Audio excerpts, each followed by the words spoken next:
Kediri memiliki nama yang berubah-ubah, mulai dari nama Daha, Panjalu. Nama Kadiri kemudian menjadi Kediri. Nama tertua Kadiri awal mula ditemukan di Prasasti Harinjing pada tahun 804 di Siman Kepung, Kabupaten Kediri. Kediri pada waktu itu sebagai sebuah ibu kota ya, jadi peradabannya masih sangat kental.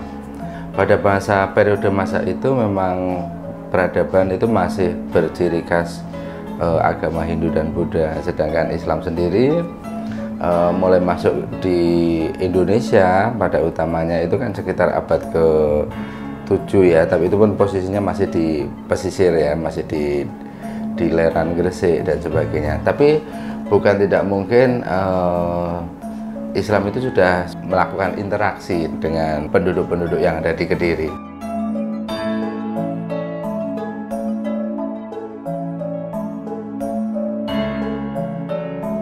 Pesantren memang itu adalah salah satu tempat untuk melakukan pendidikan. Jadi sebetulnya kalau kita merujuk ke zaman klasik atau zaman Hindu Buddha itu bukan sesuatu yang aneh. Artinya memang dalam konsep keagamaan memang dibutuhkan suatu sarana untuk melakukan kegiatan penguatan keagamaan. Bahkan namanya pun santri.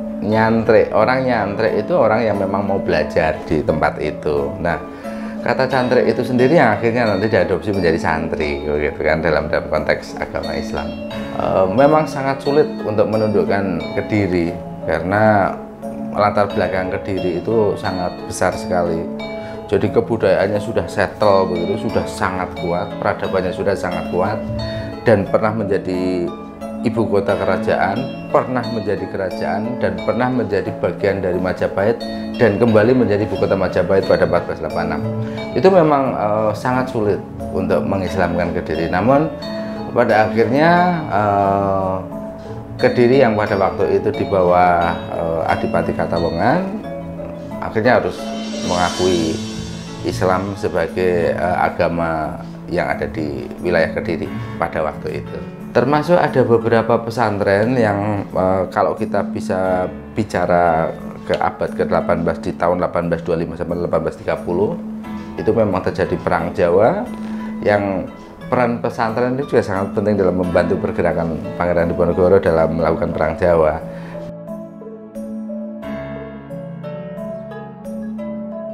Salah satu tradisi santri saat bulan Ramadan adalah melakukan ngaji pasanan, yaitu ngaji kitab yang diselenggarakan khusus pada bulan Ramadan. Ngaji pasanan ini dilakukan di berbagai pesantren, mulai pesantren kecil sampai besar. Kitab yang dikaji juga beragam, mulai kitab fikih, akidah akhlak, torik, sampai kitab tasawuf yang menjadi rujukan utama pesantren. Ngaji pasanan ini biasanya dilakukan secara bandongan, yaitu kiai membaca kitab kata per kata sambil menjelaskan dan memberi keterangan terhadap arti dan pengertian dari kalimat atau kata yang dibaca. Para santri menyimak sambil memberikan makna tertulis yang disisipkan di antara baris-baris tulisan yang ada di kitab.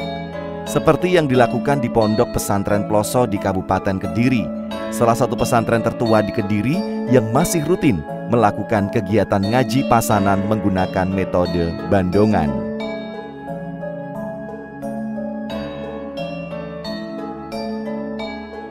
Usia pesantren di negara ini lebih tua daripada usia negara ini sendiri. Jadi memang pendidikan karakter, semangat berjuang, dan akhlak ini yang paling penting dalam dunia pesantren yang sama sekali tidak bisa kita dapatkan di pendidikan-pendidikan formal manapun. Ilmu-ilmu yang didapatkan untuk memahami Al-Quran dan hadis memang sangat matang kalau di pesantren. Salaf ini kan diambil dari bahasa Arab ya, artinya ya kuno. Jadi pesantren salaf ini pesantren yang masih menggunakan metode-metode lama dalam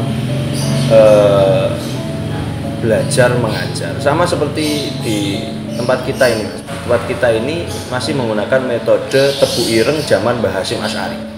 Tapi itu masih sangat efektif, ya, masih sangat efektif untuk digunakan di teman-teman, untuk diajarkan ke teman-teman.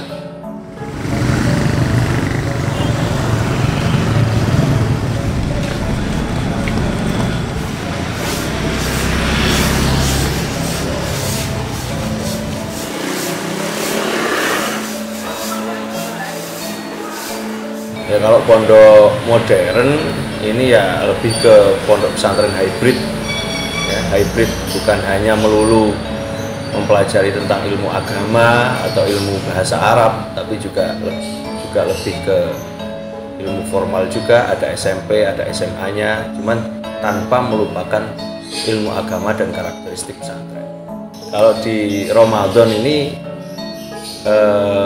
lebih luar biasa ya pengajiannya, sangat banyak sekali, dan seluruh pengajian yang ada, baik kitab kecil maupun kitab besar, nanti semuanya akan khatam di tanggal 17 Ramadan. Jadi ya lebih padat jadwal ngajinya, karena mulai tanggal 1, mulai tanggal 17 Ramadan khatam. Perbedaannya itu akan sangat terasa karena memaknai kitab dengan cara lama, dengan cara salaf, jadi kata per kata menggunakan utawi, iki. Ini benar-benar kita diajarkan bagaimana tahu mana subjek, predikat, objek, dan lain sebagainya. Tentu ujung-ujungnya ini untuk mengajarkan kepada para santri bagaimana menguasai bahasa Arab dengan sangat matang. Dimulai dari kosakata, kata per kata, arti dari kata per kata, sampai ke karakteristik bahasanya, sampai ke keindahan kata-katanya. Jadi sehingga nanti akhirnya para santri ini bisa benar-benar memahami Al-Quran dengan benar, ya, benar-benar memahami Al-Quran dengan benar dan hadis dengan benar. Karena mustahil bisa memahami Al-Quran dan hadis tanpa memahami ilmu nahwu dan ilmu syar'i. Ilmu itu aja sejauh view, ilmu nanti ngapuro.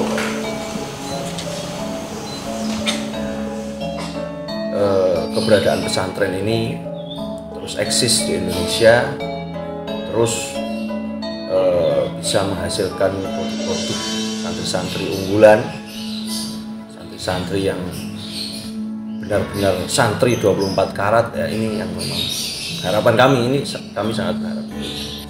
Stigma bahwa orang tua memondokkan anaknya itu karena nakal, ini yang paling perlu dibenahi. Kalau nakal tak pondok nih, nakal tak pondok nih. Ketika anaknya udah nakal banget, udah nggak bisa dikandani, baru dipondokkan. Nah, ini yaitu benar, tapi kurang tepat.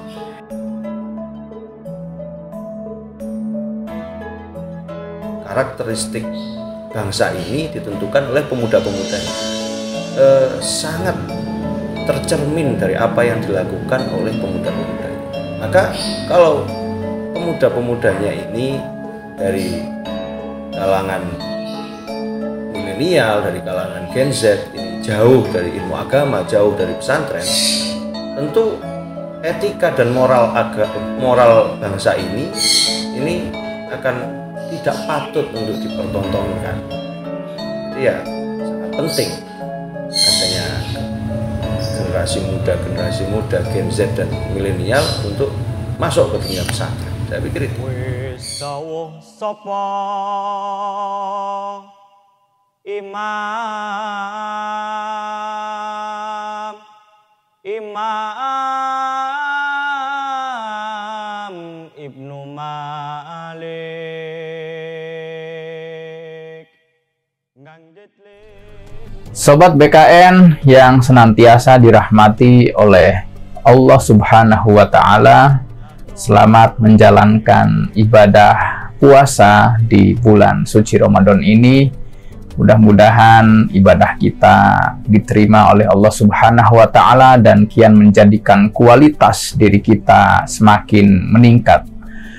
Di antara tradisi bulan suci Ramadan yang terdapat di Indonesia adalah tradisi ngaji pasanan di bulan Ramadan. Ngaji pasanan di Ramadan ini merupakan sebuah bentuk kegiatan dan juga tradisi yang banyak kita jumpai di pesantren-pesantren tradisional. Kegiatan ini memiliki tujuan agar santri-santri dapat mengisi hari-hari di bulan suci Ramadan ini dengan maksimal dan positif vibe.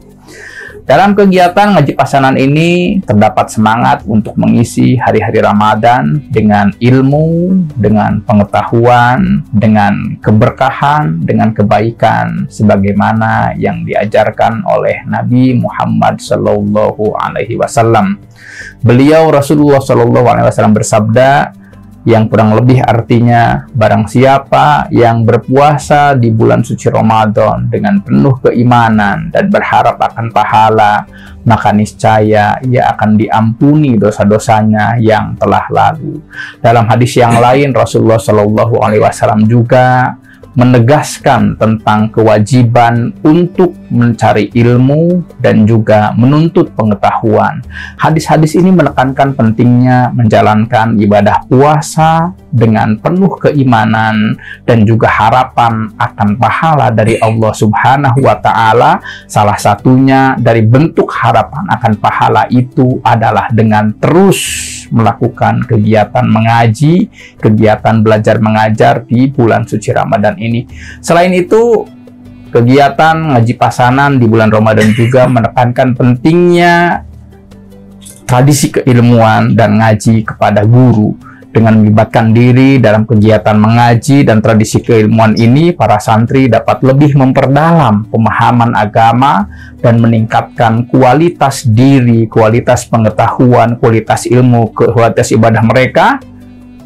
Selain meningkatkan keterampilan untuk terus membaca Al-Quran, menyibukkan diri, mengisi waktu dengan melantunkan, mentadaburi, mentartil ayat-ayat Al-Quran, ngaji pasanan juga menjadikan para santri lebih dekat, memenuhi hari-hari mereka dengan kitab kuning yang menjadi salah satu simbol peradaban Islam di Indonesia dan juga rujukan otoritatif dalam tradisi keilmuan Islam. Melalui kegiatan ini, para santri tidak hanya menghafal dan menghatamkan ayat demi ayat dalam Al-Quran, tetapi juga mencari dan mendapatkan pemahaman yang lebih dalam lagi tentang ilmu-ilmu keislaman ini. Taqabbalallahu minna wa minkum. Selamat menjalankan ibadah suci Ramadan untuk Sobat BKN semuanya.